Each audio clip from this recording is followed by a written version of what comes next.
Hello, it's your boy Carlos.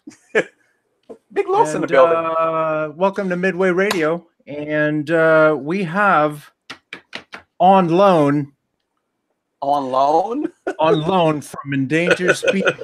Get your boy, see? See? Oh, hang on. Sorry, my fault.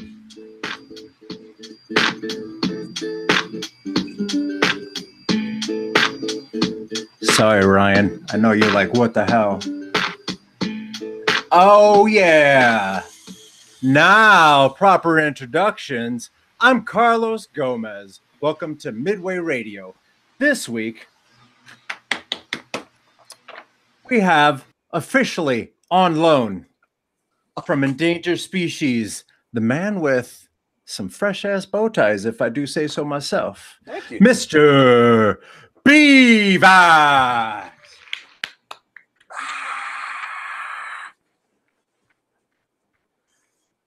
was expecting the radio effect with the whole, but I guess not. Due to budgetary constraints.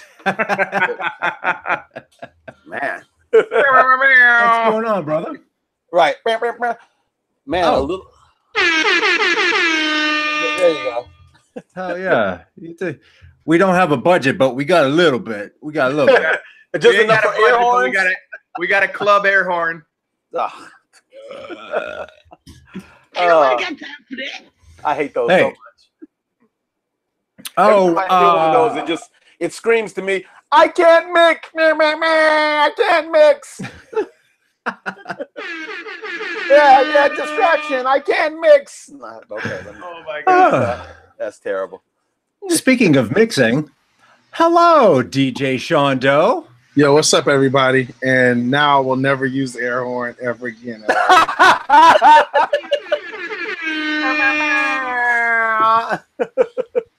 But people seem to dig it, though. Huh? Sure. Yeah, they know something's popping off. Speaking of popping off, DJ Risky Business. Well, I'll pop the fuck off. That's for sure. What up? Oh, I forgot. We can curse on this. Oh, yes, yeah. you can. Oh, shit. Oh, damn. The fuck out of here. Oh, shit, boy. Speaking of getting the fuck out of here, my boy Javi just got ejected. Not ejected, but he just got eliminated from the home run derby. I was about to say, how do you get ejected from the home run derby? He just ran up and kicked. With a bat? Like, what the fuck? He ran up and kicked one of them kids in the chest. Said, "Stop catching the ball." Damn. So he got eliminated. Yeah, he got eliminated. No, first round, but Schwarber is in the next round, so we'll see. Okay. Well. Yeah. And future Chicago Cub Bryce Harper is hitting now. You putting that in there? I like where your head's at. Yeah, buddy. So, Mr. Bevax. Yes, Mr. Before we get into Mr. Bevax, do we have some updates for the Midway documentary? Yeah, what are the updates? How's everything going? Everything's going wonderful. We've been busy behind the scenes like we've talked about in the last few weeks, and we're still continuously doing work every day on this, whether it's Ryan, me, B-Boy B, Barb, Amani, Los, B-Boy, Sean Doe, everybody. But we did do an interview. Sean. I got your bag. Thank you, sir. We did do an interview, and let me just state this: we did do an interview, but we're not really doing interviews. But this is one of those cases where someone who is from out of town, we had to snag him while he was here. Oh yeah, that definitely. Was so because people were like, "Oh, what do you mean? Why are you doing interviews? You haven't reached out to me." We kind of put a halt on that, but when certain high-level people come in town, we have to take care of that right away. So we did Mr. Freddie Rodriguez. Oh, yeah. Okay. Yeah, we finally caught up with Freddie, who, if people are aware or may not be aware, he was he's from Chicago, went to Lincoln Park High School, which is kind of a Chicago hip hop mecca, especially in the 90s. And he was part of a crew called Children of Reality, and made a lot of noise and was a big part of the scene. Part of the original formation of a crew called Elements in Nature, which featured Splaney Mac Brothers, Splaney's, and then Rubber Room, Opus, Tony Baines, obviously Splaney's, Gravity, and Children of Reality, and Immortal Griffin at the time, now Griffin. So it's motherfucking Tony Baines. The motherfucking Tony Baines. So, hey man, it's motherfucking Tony Baines. You old ass niggas talking all that shit. You fucked up out here. It's Tony Baines, who is retired on Monday and is back in the game on Tuesday, and is exactly retired on Wednesday, and then makes the hottest shit on Thursday. Right, and then rides his bike on Saturday. I'm out here on my bike. Fuck your car. I'm like, what did my car do to you? Hilarious. Tony is funny, and a lot of times doesn't even know he's funny. That's the shit that's dope. Well, that's what makes him funny. Exactly. Dead ass serious all the time. Yeah, with just the stone face. Like he told me he was or he posted one day he was teaching a class, and I told him, I said it probably went something like this. Hey y'all, shut the fuck up. I'm Tony Baines, and y'all ain't shit. And he was like, that was pretty close. Yeah. How did you know that? I'm like, because Tony's the type of dude. Tony's the type of dude to walk up to you and be like, "You are a funny looking motherfucker," and you're like, "Ah, you're funny, man. Quit playing." And he's like, "No, you are really funny looking. You are a seriously weird looking fucking dude." That's what he does. Yeah, no, but so we interviewed Freddie. It was a really great interview, and just another one in the vault. And we want to make sure we got him. He's not in Chicago as much as I'm sure he would like to be because he's busy, acting and everything. Right. He's in New York for the next 9 months with the show Bull on NBC. So, yeah. Oh, that little thing. I heard he was on that little thing. CBS show. So, yeah, let's get into you, Vax. What you been up to? Let's get into me. Whoa! Pause. I'm really going to start with that, huh? He started it. All right. Let's see where we're going. Okay, Vax, go ahead, smartass. Yeah, like I know Risky, but I don't know Risky. No. I know Vax for 20 years now, man, or longer. Shit. Yeah, man. Yeah. So if you remember 20 years ago, I was what, 50 then? You were what?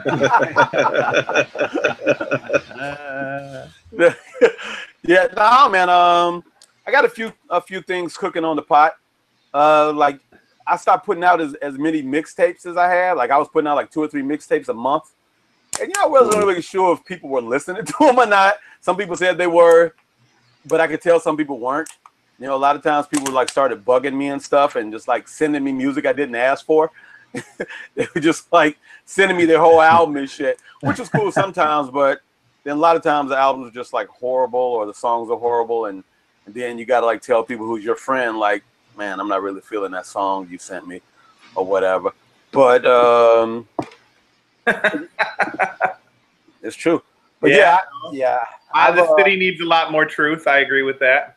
Yeah. It's a weird thing. What did Risky end up doing with that song that you didn't want to use? Damn. Oh, bunch of fucking dickheads. Fucking loaded, boy. Hey, Carlos, I'm going to send my buddy Captain Britain to come whoop your ass. Crikey. Oh, no. Captain. There's the other side of the planet. My fault. Captain Britain. He's led the Trump rally up out of there. And now I got I have an EP coming out soon with DJ Allo and J Dot of The Vintage. Also doing some work with my group when we can get together. Man, schedules are so we got a few songs in the can already. Do you find it hard? Do you find it hard to be a grown-up and follow your dream of music and all that stuff? Does being a grown-up get in the way? At this point, you know what? When I was younger, it was just whatever. But you know, at this point, it's like not even really a dream, more so than just a passion. You know, so you know, you got to find time for things you love, and you know, if you love doing it, like you drawing and talking, then you know, that's why I find time for Risky. Yeah. Oh, this fucking episode goes way off. So he can just get into you. But yeah, man, I mean, sometimes I think like as an individual, it's a little bit easier, but then it gets a little bit more complicated when you start adding schedules. Yeah. You know, and as much as I love my group, sometimes it's hard for us to always get together or rehearse or get to the studio or whatever. So man, adult shit hits, and everybody's got to like adult shit hits. First of all, we all have adult schedules, and then when you add 4 people in the mix, you gotta that can be a pain in the ass for sure. Yeah, people, and then you know, people with kids, and then you know, we all got jobs, and none of our schedules aren't lined up, and you know, and Rich, aka Nocturne, he's a fireman, so his schedule's all over the place. Like he could just be gone at any time, you know. So it's kind of hard, man. It's kind of hard. But so you mentioned, because you work with Aloe and J-Dot and Aloe. Oh, yeah, and J-Dot. I gotta say, like, I really like feels like Film School. And that record and the album, the Summer. What was the name of the record? Your record, Summer. B-Boy Summer. B-Boy Summer, yes. So that was a really dope album to me. And I had it and heard it, but at the time a lot of stuff was going on, so I didn't really get to like soak it in. It was one of those like, oh, you get it, and then you do the obligatory like, oh, that's B-Vax, my friend, I'm going to listen to it. But I'm going to be real honest, I didn't really get to soak it in. Then we go to, we all happened to go to South by Southwest together. I remember. Which was, you guys are going to have to talk about, you guys are going to have to talk about that. We will. We definitely, there was some entertaining stories in that. Yep. I have to say, so we're getting ready to go on and B-Vax is hitting. And I didn't even really think about it. I'm thinking B-Vax is going to DJ. And I had completely kind of just forgot that, oh shit, Vax is coming to rap. And me and Mike won. Me and Mike, rest in peace, Mikey. Me and Mike are standing there and B-Vax goes on. And we both look at each other. Because it's a packed house. I don't even know what the fuck bar we were at. It was whatever bar we performed. Peckerhead. Peckerhead, okay. How could you forget that? Fits that me and Mike performed at a place. That was the name of a real place in Texas, Peckerhead. Yeah, Peckerhead. I remember, yeah. Yeah. Don't look at me. Talk to when we got there, SP was like, we're meeting back at Peckerheads. And, you know, SP used to always say a lot of crazy shit because he called himself a prick all the time and blah, blah, blah. And I was just like, Peckerheads? That's not a real place. You know, you're just saying that because this is Texas. He's like, no, for real. That's the name of the spot. And I was just like, oh, okay. Yeah. Well, this motherfucker gets up. He absolutely, no bullshit. He controls the crowd, gets everybody's attention. He was the first one to go on and completely controls the crowd, destroys it. I mean, like, it was old school. Sean, let me tell you, it was, his performance was, you could tell this motherfucker is our age and we come from that old ass fucking rap motherfuckers because of his, and apparently we say a lot of bad words too. Oh, dude, his connection with the crowd, he's pumping them up. Like, nobody does that shit anymore. He's pumping them up. He's rocking the crowd. He owns the crowd and he's performing like on some Chuck D shit or Run DMC style shit. And he literally puts everything on it because he fucking passes out. And he does some, you remember that? You did some, you said something and then you did it to rhyme. Like you rhymed it to you like falling on the floor. And then you just fucking laid out and the fucking place, hands go up, people go crazy. And that's when me and Mike go, we got to listen to that B-Vax album again.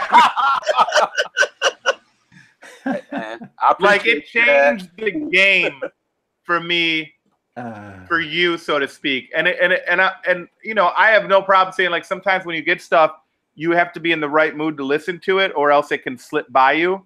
That's true. And 1000%, like, I listened to B-Boy Summer. I'm like, it's cool.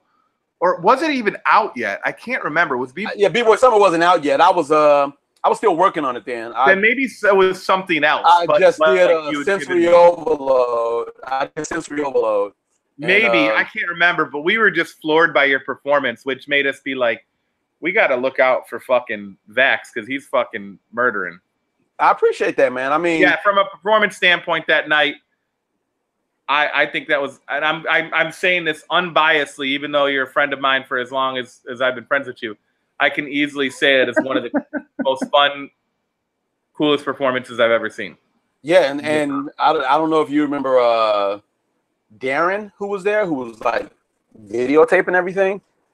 No, like, I do not. Yeah, we probably know if you've seen him. So, but there was a lot of people in that trip. Supposedly, he's got a videotape of it. Every time I see him, he's like, "Yeah, man, I still get that South by Southwest performance." I'm like, "Can I get it, motherfucker?" Like, yeah, what are you waiting for? You know? He's like, "Yeah, I got to get that to you." I'm like, "Yes, you do." Like, I need to see that. But man, I know like some people don't know their roles with hip hop. Like, I know my role. I know like I'm not the greatest MC. I know I'm not, you know, gonna be blowing your mind with my lyrics or whatever. A lot of them kind of basic. But you know, I rap from the heart. I rap about what I know. You gotta know your strengths. Yeah, and you got to know your strengths, and you know, I know what I'm about to do. But I am a performer by heart. Like, my major in college was theater, so when I get on stage, it's going to be theatrical, and you know, that's the way I feel. Like, once I'm still on stage, I'm just like, no. And I always look at it as a challenge. I watch other people perform, and I'm just looking. I'm like, I could rock better than that.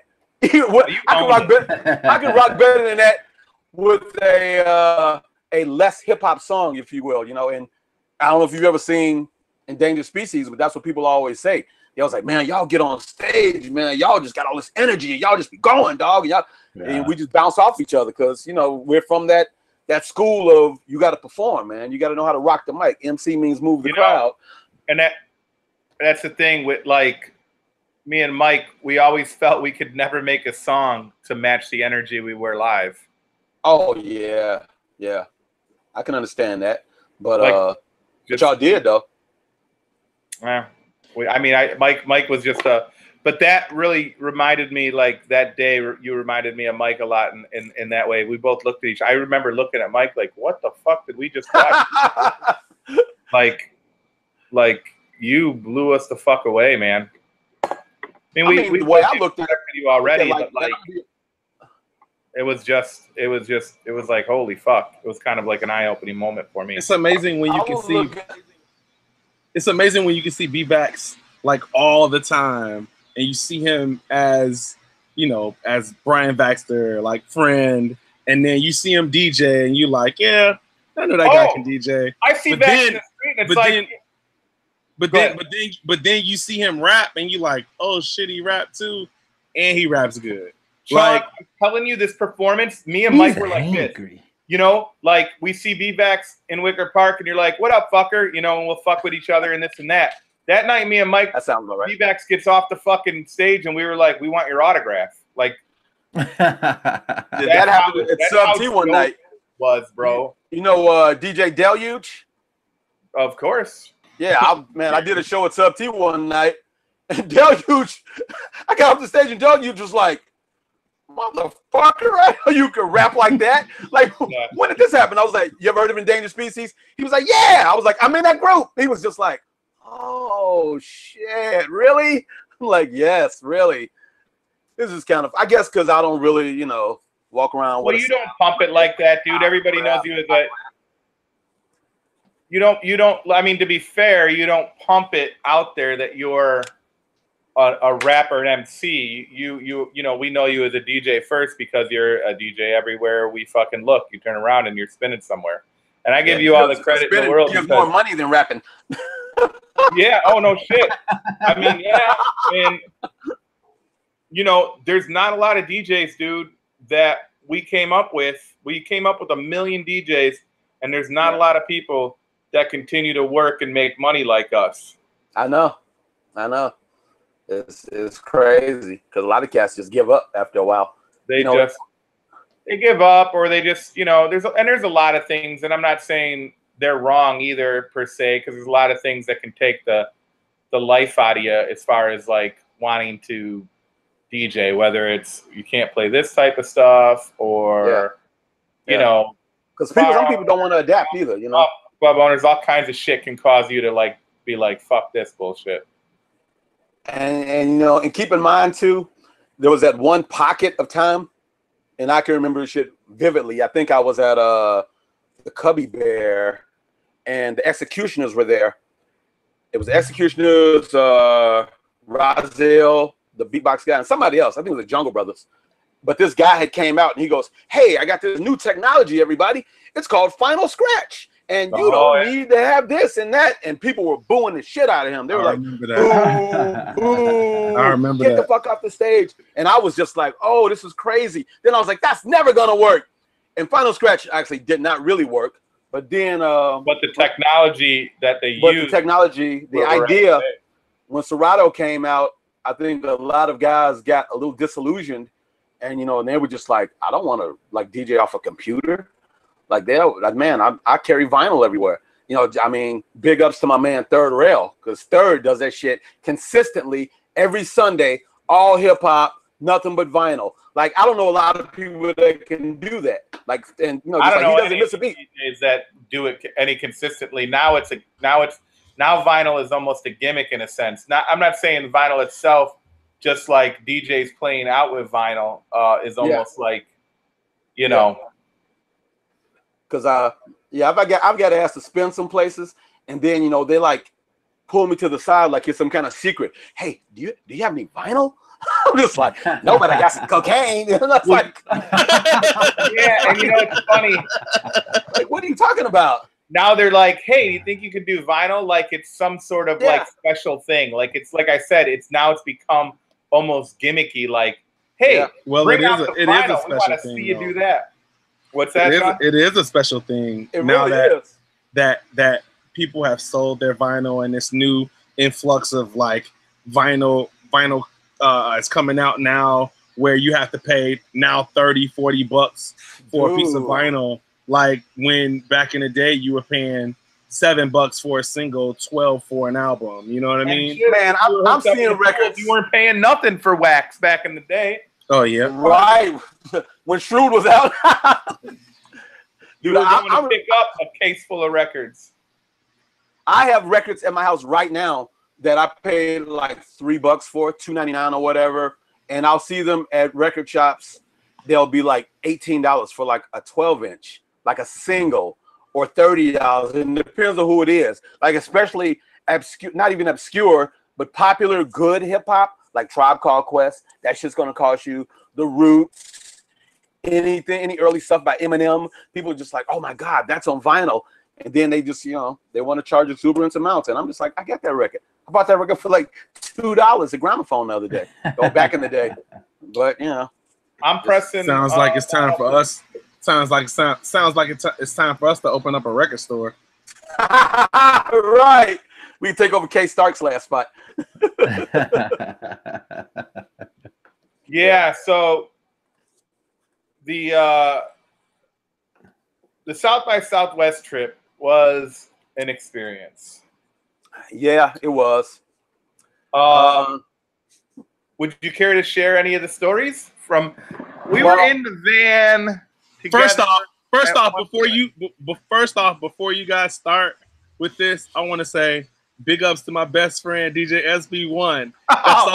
That's all I'm gonna say. Now go ahead with the story. No. So first of all, we can do nothing. I will do never ever like. SP was the organizer of the trip, and he did literally. First of all, I'm thankful because it was a great experience. So I'm thankful to SP for even putting that together, for asking me and Mike to be a part of that on any level. Not say no bad words about my SP1. Oh no, dude. No, I'll fuck with SP. But in all reality, I can't ever say anything. That trip was a great trip. Anything that happened on that trip wasn't really SP's fault. Like, yeah, there were some logistical things that were fucked up that night, or not that night, that week that went down. But I mean, none of that shit. Like, there was an accident. That was like the biggest thing. The van accident. Yeah, it was a van accident that kind of fucked everything up. That's not SP's fault. He wasn't driving the fucking van. Right. Yeah.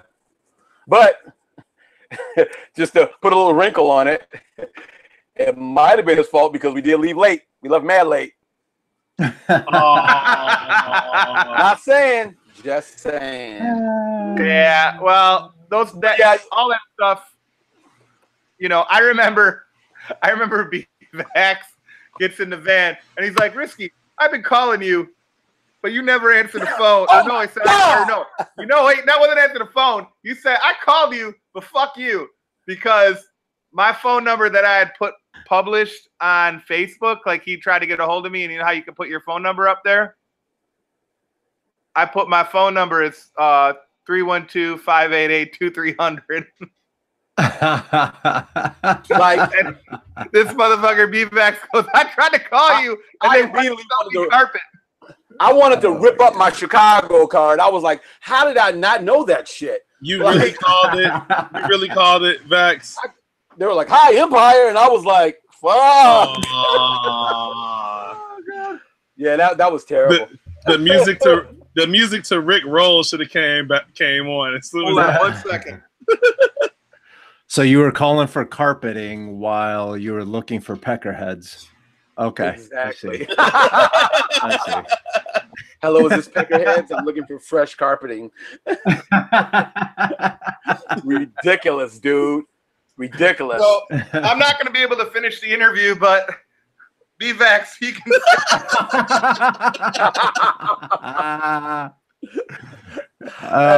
He said you rang. Hold on. Right. There we go. See? There's my phone number. That's wonderful. I just signed up for this shit. Yeah. Oh, Well, you know, and the other memorable part that kind of stands out to me, and I fuck with him all the time about it, and he hates me. You know, Ray of Light from Microphone Misfits? Yes. I guess at one point he really had to use the bathroom, and you know, we were like, we're not doing any more stops, and then he was just like, please, just pull over. So I forget who was driving. So they just pulled over real fast on the side of the road, and he slid the van door open. But he didn't like get out of the van because whoever was driving didn't stop moving, and he just kind of fucking fell out of the van into a ditch. Oh my god! And then they climbed his way back out, and then stopped and take a leak on the side of the highway. Oh my god! He got back in. I was like, "What the fuck happened to you?" He was like, "Man, I fell out of the van, man. I fell out of the van." So every time I'm seeing him, I'm just like, "You haven't fallen out of any vans lately, have you?" Oh, you just gonna keep on remembering that, huh? That shit was like 2013. I had to go. No. Yeah, exactly. As soon as we got to Texas, Mike 1 jumps out of the van and runs like nobody knew where he was going. Where the fuck did Mike go? Yeah, well, we get there, and of course, Mike knows people in Austin. Yeah, So- yeah, I figured that. Mike knew people in Austin, so he was partying. And me and Mike got new. I don't know if anybody knows. Sean, you know about this, right? B-Vax, Yes. did you know me and Mike got into a big old brawl? Not like a physical brawl. Oh yeah, I remember that one. I got pissed at him because he fucking went running off. And Dude, everybody was pissed at him. yeah, and I got pissed at him, and he went running off with some girls, and I'm like, bro, you got to help me with the gear and this and that, and I ended up so we were leaving, we were taking a van back to Chicago, so I left them in Texas. Oh, he shit. took a plane back,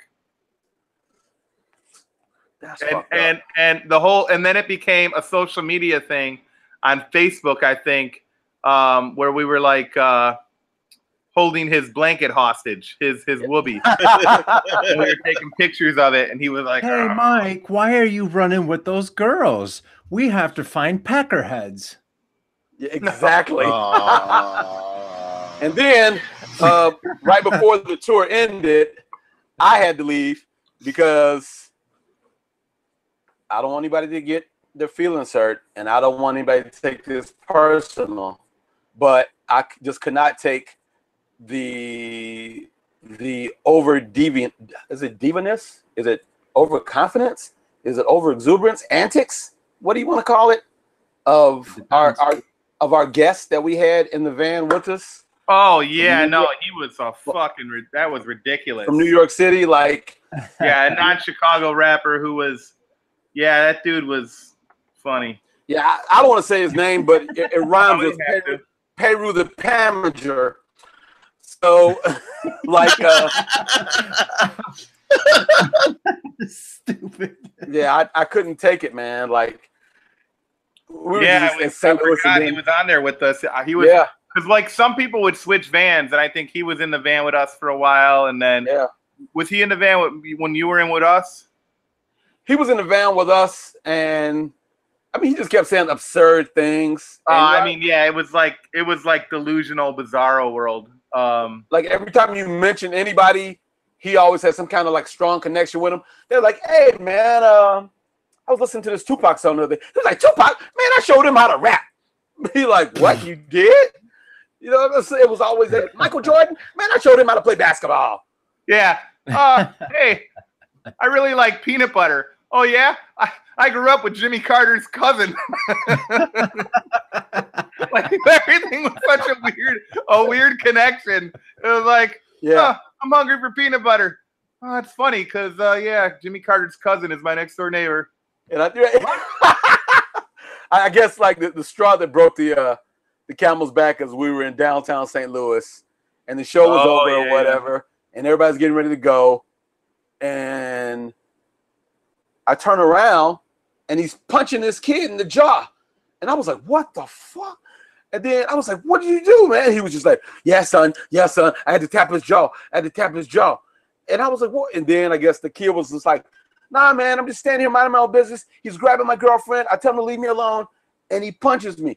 So then the police came, and they were like, "What's going on?"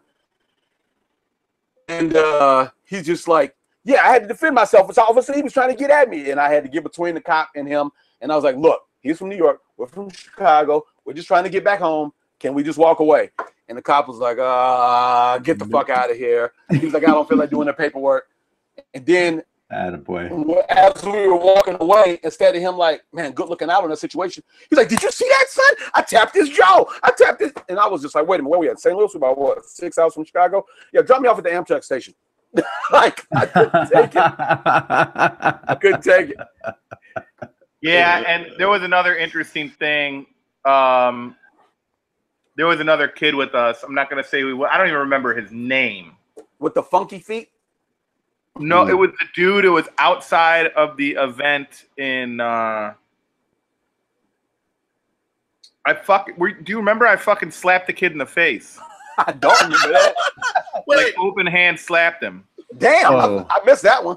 That's the only time I've ever heard Risky getting violent on anyone. Right. Yeah, no, well, because he was putting like a lot of people at risk. No pun intended there. We were outside somewhere in Austin, and there was a bunch of cops, and he had a megaphone. Oh boy! And he starts yelling, "Fuck the police!" Ooh. And I walked up to him. Ooh. And I didn't really meant to like kind of like slap him in the face, although that's what happened. You did. I'm often with Risky, and he says he doesn't mean to do things, but he does things like this often. Yeah, so, I got a little bit of a temper. But so this kid, I meant to like knock the fucking megaphone out of his fucking hand, and you ended up knocking his face off the megaphone. Yeah, I knocked his face off the megaphone. I'm like, he was a young kid, and I'm like, dude, are you out of your fucking mind? I said, you know how far we are from home? I'm like, you can't. You know how far down south we are? Well, that's the thing. And I said, in case you didn't get the fucking memo, we're in the South, and it don't matter if we're in Chicago, wherever, we're far away. If you yell this shit,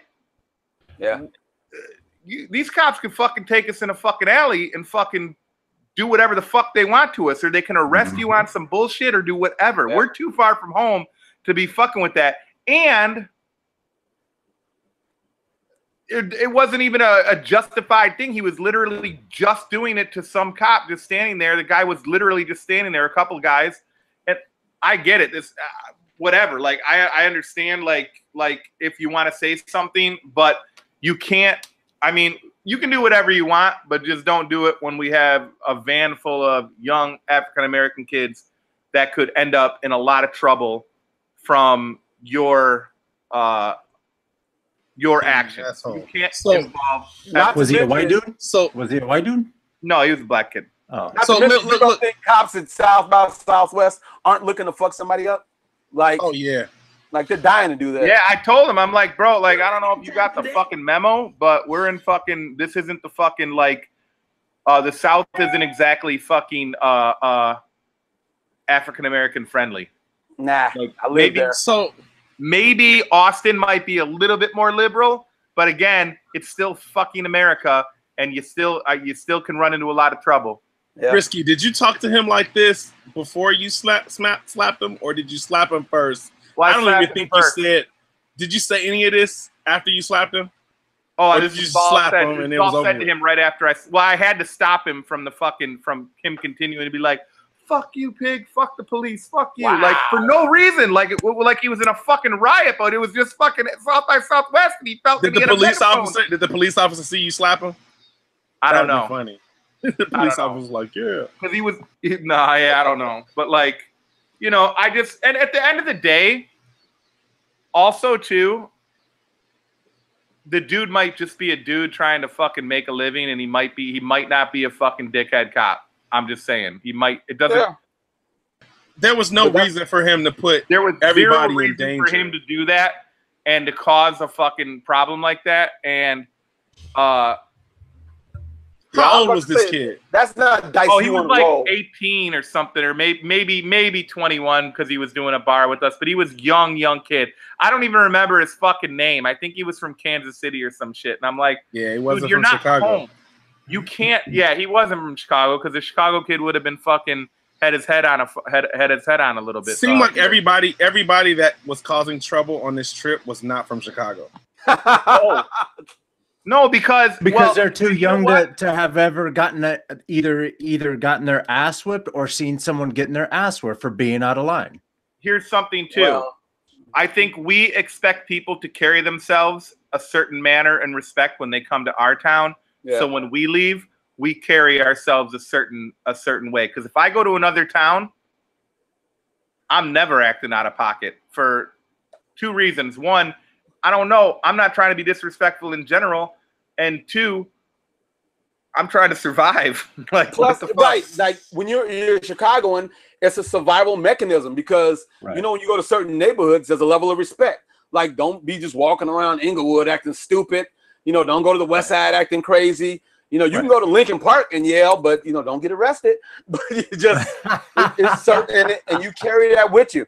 Like when I go out of town often, and when I go places, it's always, yeah, hey, how you doing? Yeah, but why do you want to be the dickhead Chicago kid being like this kid was the dickhead fucking KC kid, you know? Like, why do you want to be that dude? I mean, but same thing. Like, how many times have you been downtown? Like, say you're on Michigan Avenue, or you're, you know, near Rush Street, and then a bunch of yahoos go past in a car yelling, "Woo!" I see it. And you're like, I hate those motherfuckers.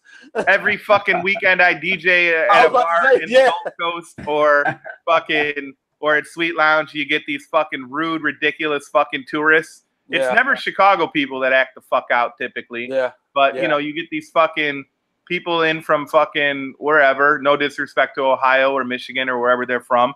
But they act out of fucking pocket, man. And it's like, if you're from Ohio or somewhere else and you're acting out of pocket, we are talking to you. And we do mean disrespect. Because let me tell you, I've been around the planet, and whenever people say, oh, you're from Chicago, some of the friendliest people I've ever met are from Chicago, right? Yeah. And that's just our culture. We got your back. But right when you start acting a fool, with that, what is it? What's the Spider-Man say? With great responsibility, or with great power comes great responsibility, right? You can come to our town and I've heard stories where people have come to Chicago with nothing. They just wanted to go to Chicago, and people who they don't even know is like, oh, you don't have shit here? Okay, you can crash on my couch until you find your footing, right? That's the kind of people we are. People don't understand. It's our culture to be friendly. We got your back. I think, and I'm going to say, when you get out of hand, we're going to come down even harder on you. I'm going to extend that to most of the Midwest is like that. I think it's a Midwest thing. Midwest. It is a Midwest thing. All right, let's pump the brakes. I disagree. White folks might be able to get away with some shit. Those of color can't. Those of color can't. Because I've been to Wisconsin sitting on some dude's porch, and he said, hey, is that one of them M-bombs on my porch? Ooh. I'm out. Oh, well, yeah. I mean, that's 10 minutes later, I was on the train. Get out of here with that shit. That's just hillbilly. I'm just saying in general, I think the Midwest attitude is pretty welcoming. But a little more even kill. Yeah, but I mean, let's be honest. Like, the Midwest also is loaded with fucking hillbillies. Like, it is loaded. Because you get a half hour south of Chicago, like there's a 2-for-1 special. You're in fucking the country, man. Clanland. I mean, Illinois is basically a farm state, and then Chicago just happens to be right there in the middle of that shit. That's all. You have maybe little towns like a Champaign or like a Normal or certain Peoria, places like that. My favorite little town in Illinois is Dix, Illinois. Whoa. Yep. What about Climax, Michigan? It's where everybody gets off. I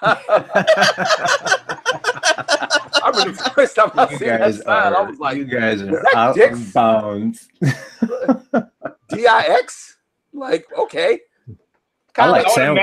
I like sandwich. Climax. Yeah. I like Sandwich, Illinois. Hey, Vax. Yes, sir.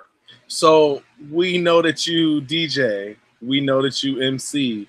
Is there anything else of the culture that you do?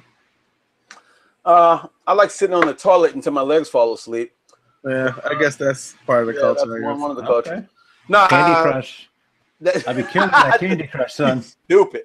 No, before I mean, people who know, but before I DJ'd or MC'd, I was a b-boy, a dancer, a breaker.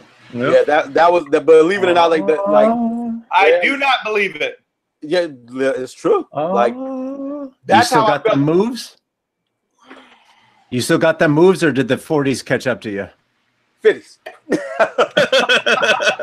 What are you talking about? B-Bax is 30, 31. I've known him since we've been 11. He's carried one. Yeah, I've it was another weird influx, just like with the whole Serato thing with DJing.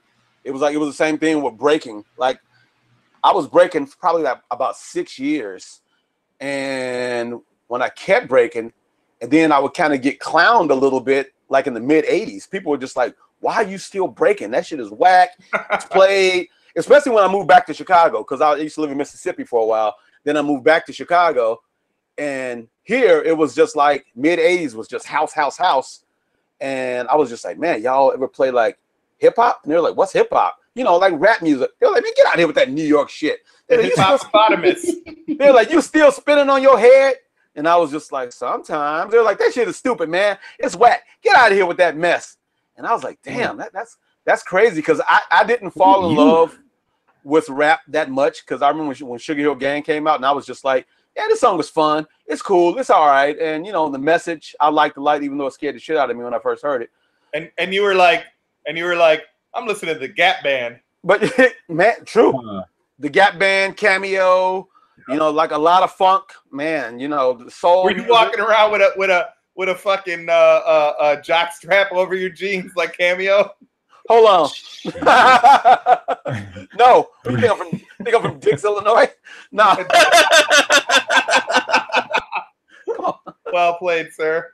Yeah, but no, I didn't do that. However, I used to watch Soul Train a lot and used to watch a lot of shit. And one time I was watching this show called That's Incredible, if you remember that show.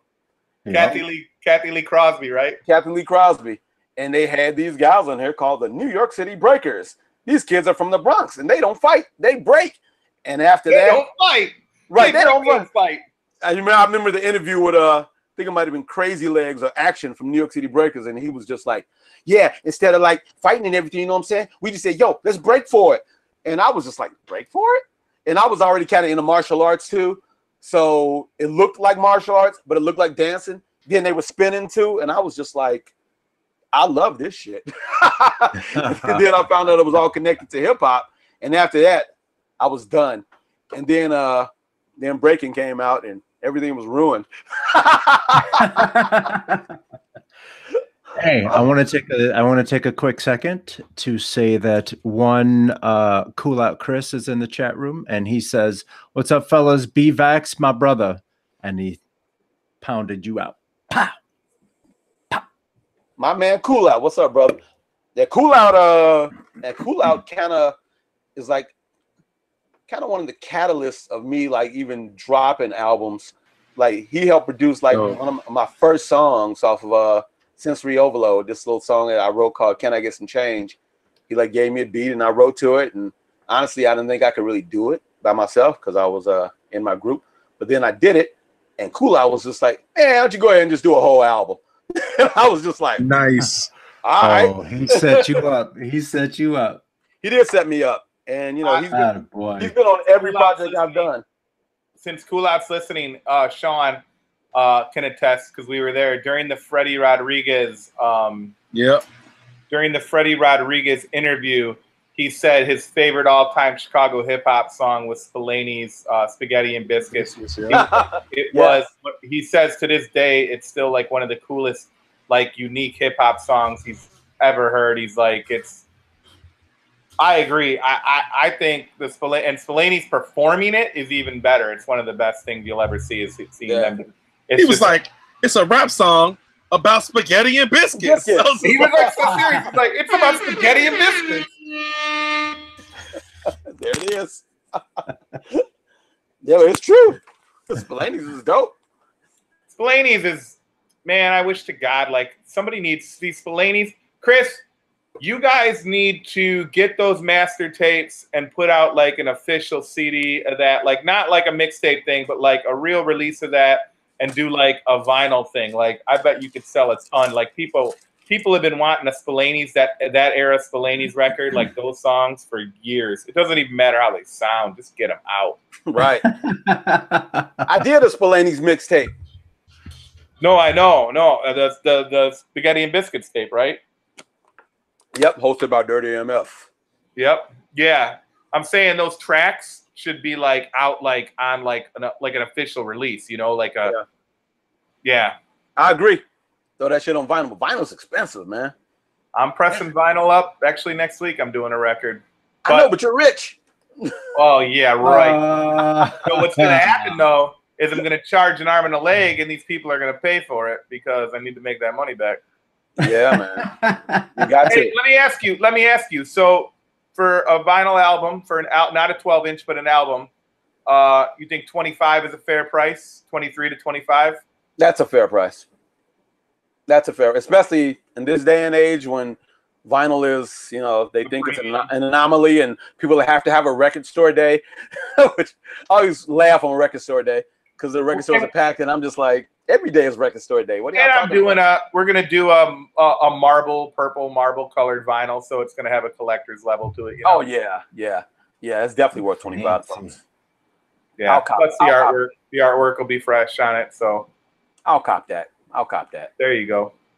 Yeah, man. Yeah, I will say that.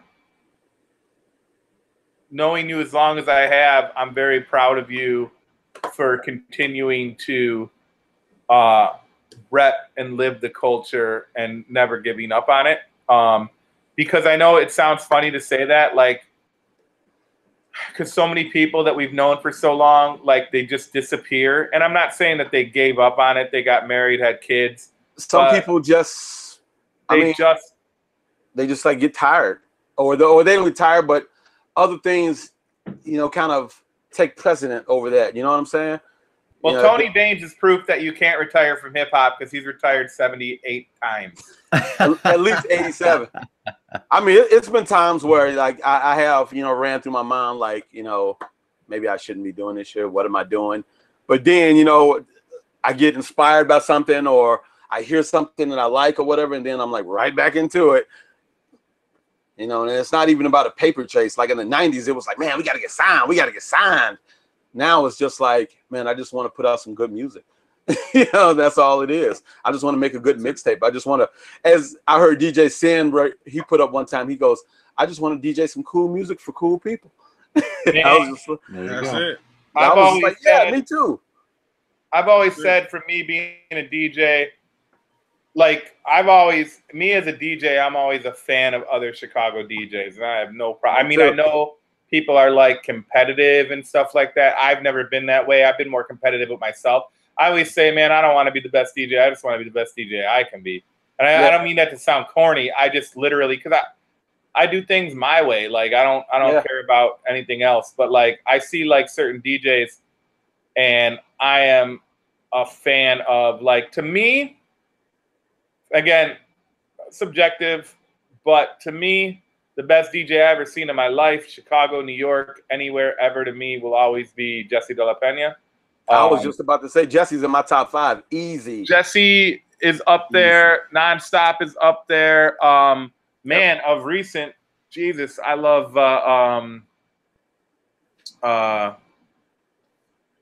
Han Solo. I mean, that kid's sick. Solo's dope. Artist is so dope. And Artist is from another planet. Yeah, I mean, like, yeah, risky. Isn't that how you became friends with me? You just admired my spinning, and he was like, "That guy's so great." I just have to be friends with him. Actually, when I met you, I didn't even know you were a DJ. Really? I was just like, man, this guy keeps like, is like, well, I just thought you were a super fan of me. So, like, I was like, this guy keeps on coming up to me, like, giving me daps, and I'm like, all right, dude, whatever, cool. I know I put out a cool mixtape, but come on, get off me, son. No, but I'm a fan of Shondo. I'll always be a fan of Shondo, and like, he's all right. Yeah, but like, Chat's all right too. You know what? Shut up, fuckers. Fuck all. And it's crazy how many really dope DJs there are in Chicago. Like, yep. I mean, I know I'm from here, but I would just go out on a limb and say Chicago's probably got the best DJs, if not in America, DJ city on the planet. I mean, seriously, dude. Like, and we can bring it whatever you want. And that comes from you want house music, you want soul. Hold up.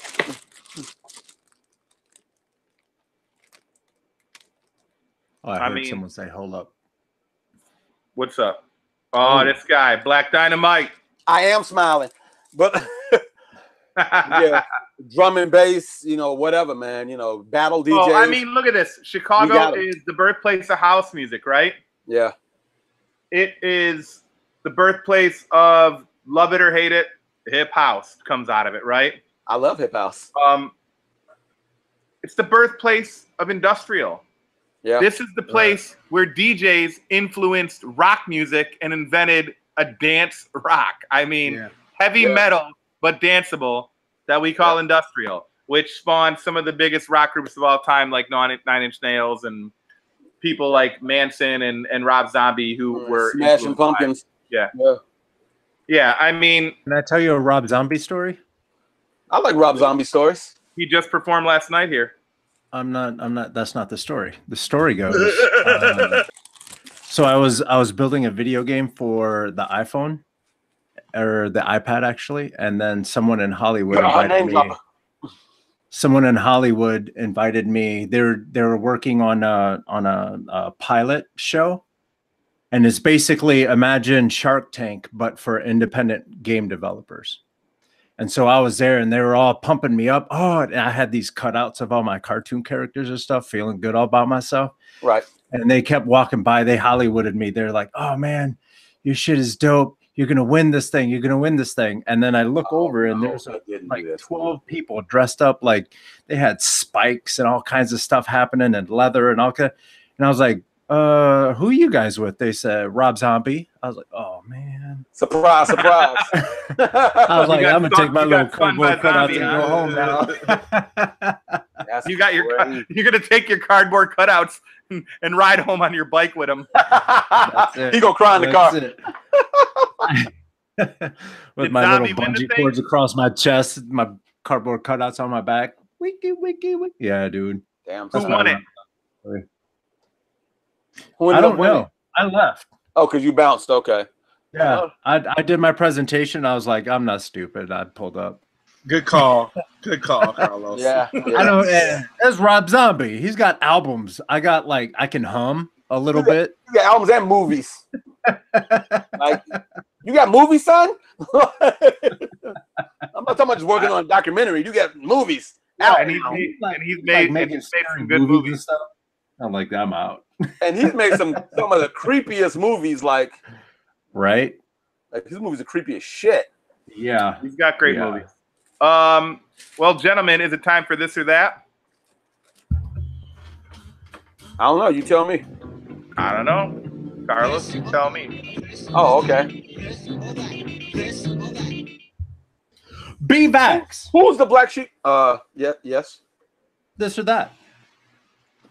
Run DMC or Public Enemy. Ooh. How dare you, sir? How dare you? I know. I should take it back because every time I get out of hand, Risky slaps me in my face. Yeah, exactly. Man, that's like 1 and 1A. Like, because Public Enemy, I mean, not Public, Run DMC is my favorite group, but my favorite album is It Takes a Nation of Millions to Hold Us Back. So, I guess Run DMC. Oh. I'm sorry, they've had bigger influence on me. You know, hate me now. Yeah. I'm glad you were able to pick. Yeah. Right? That's kind of cheating. Vax, DJing or MCing? You know what? I'm probably gonna say DJing. Why? DJing is It pays more. kind of a what? There's that. Unless you blow up and do like the Superman dance or some shit. I don't know, but now DJing is kind of always, it's a little more thought provoking for me anyway. It takes you on a kind of more of a different journey if you're like really interested in being a thorough DJ. I think a lot of it is unexpected. You always have to do things on the fly, from equipment issues to changing up songs. And as you guys know, being DJs, you can like set your list for the night, and then all of a sudden something will pop into your head, and you're like, I'm gonna go with this song right now, some chicken and biscuits. And then you just change it, like, no, I'm about to play this instead of that. And at the end of the night, you're like, man, and there's nothing more satisfying than holding a crowd hostage on the floor while you spinning.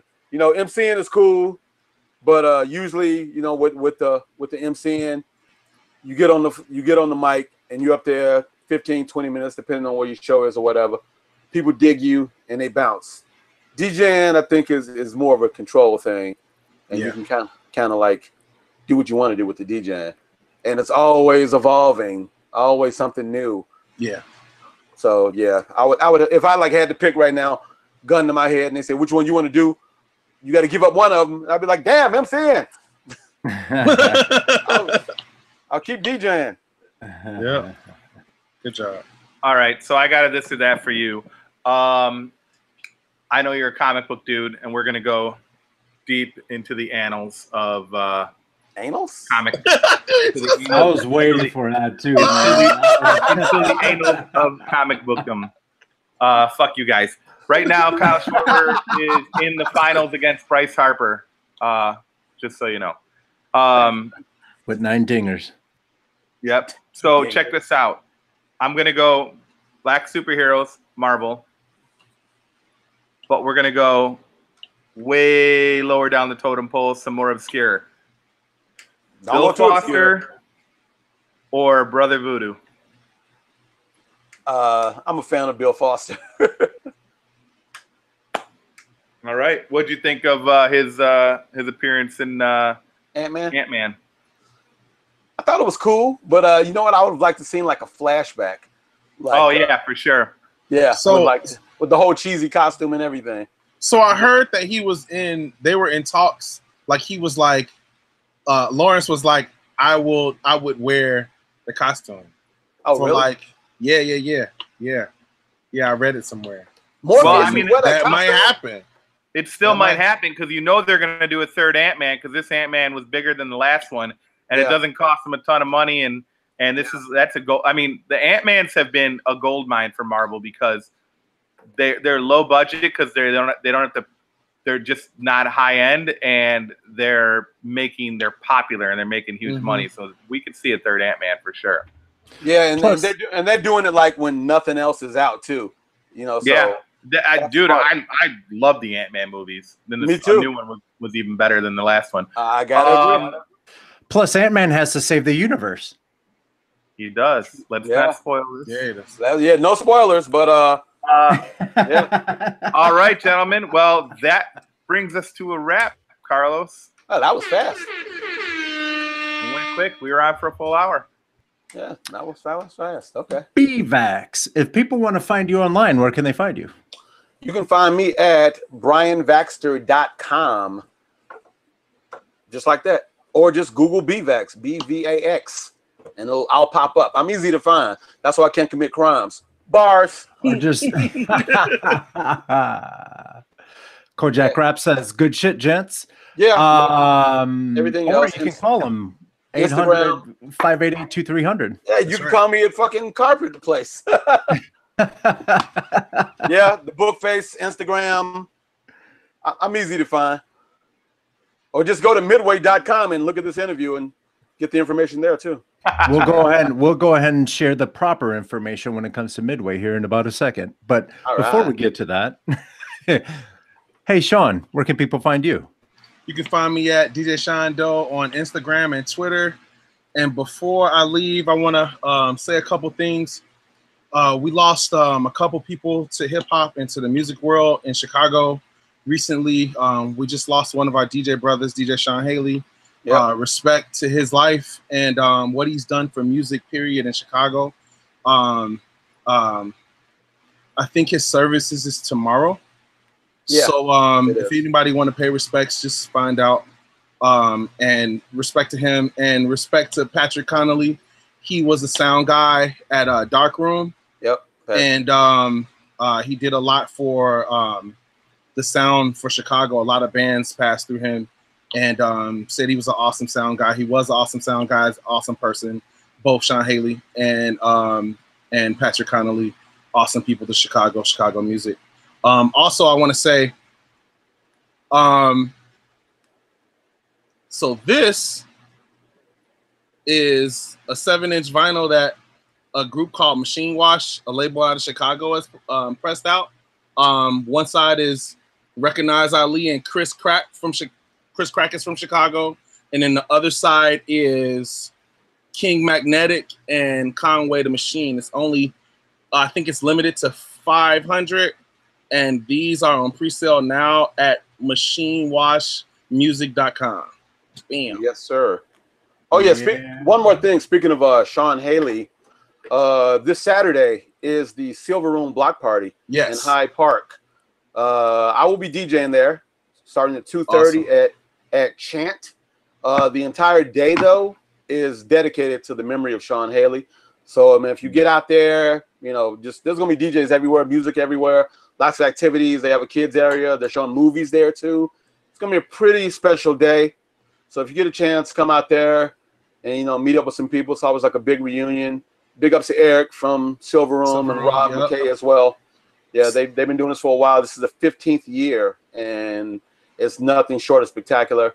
I highly recommend it. Yeah. Silver Room Block Party is a love fest.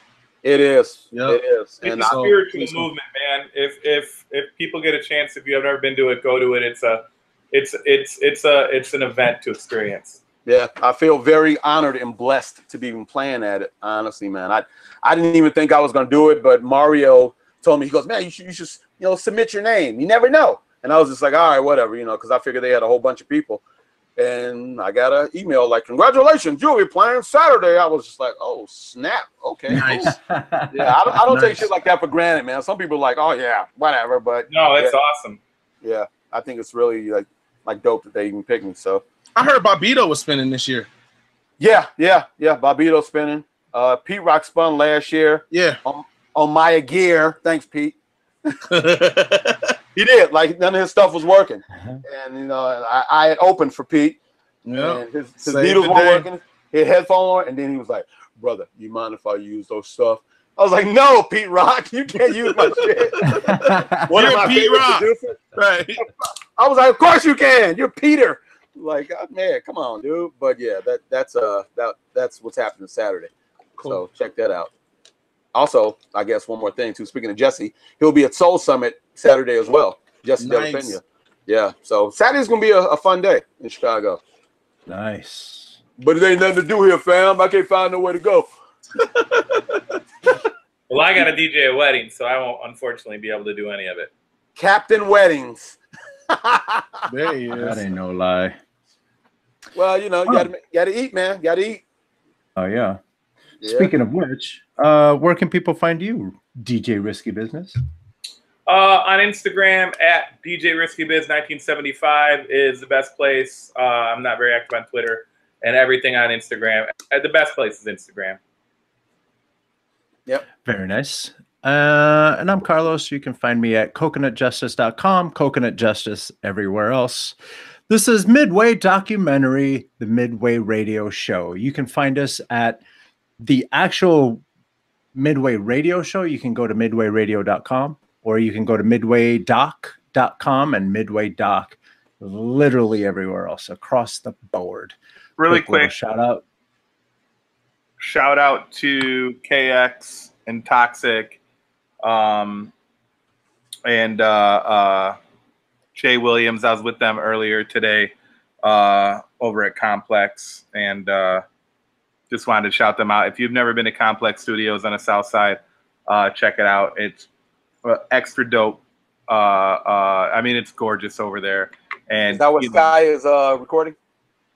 No, we're recording at Ray Nema's studio, United Technique. But I mean, I would record over there as well. Like that studio is brilliant, and if you go over there, you're gonna get Grammy nominated and award winning engineers and producers over there with KX and them. So Selena Johnson's recording her record there right now. So Thanks for telling everybody what Selena Johnson is. that's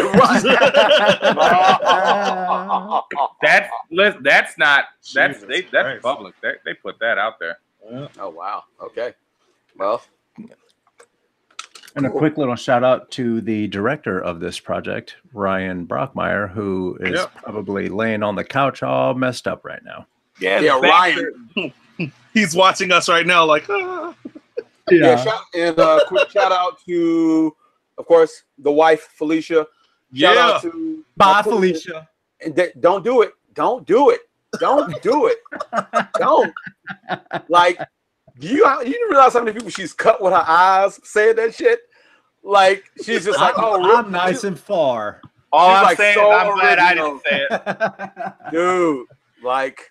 Damn it, It's not even Sean, why'd you say that? It's not even funny anymore. When people Don't say even it to play me, I'm with just like, me. you're dead. I'm like, you're dead. Well, Sean, way to ruin the whole show. The whole goddamn show just went down the Right, toilet. now I got to go deal with that shit. Sean, you're a Yeah, terrible shout out human to Endangered Species, I would never say bye, Felicia. Urbanized Music, Jesus always Christ. say The Vintage, Mike Specs, who was on last week. That's my man, too. Yeah, I What wish up? I could have been on the Specs one. I was unfortunately at a meeting I couldn't get out of. So Yeah, I Good couldn't fella, do it man. neither, so. Yeah, man. He's Chicago he's good hip-hop. people. He's good people. Hold up. Before we go, let me go ahead and do this. oh, really? Bam! That's dope. Yeah, Wait, buddy.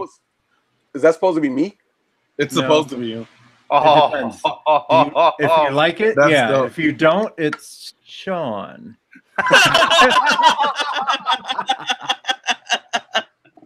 Damn. That's dope. But you know what you know what you should do though?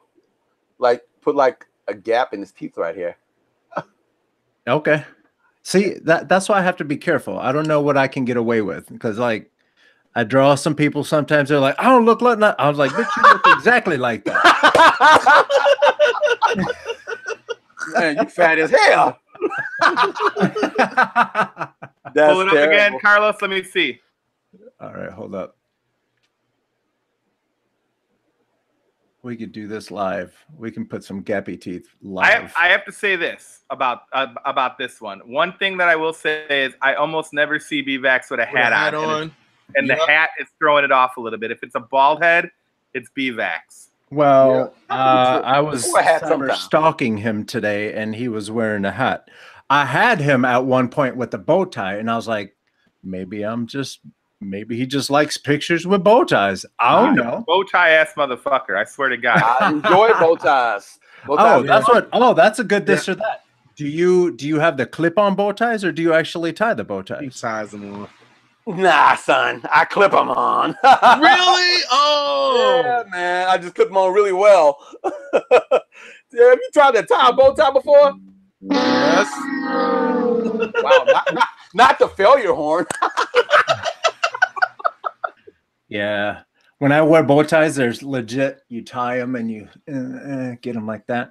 Because when you start dancing, you undo your bow tie, and I don't know what it is. Ladies like that shit. Los.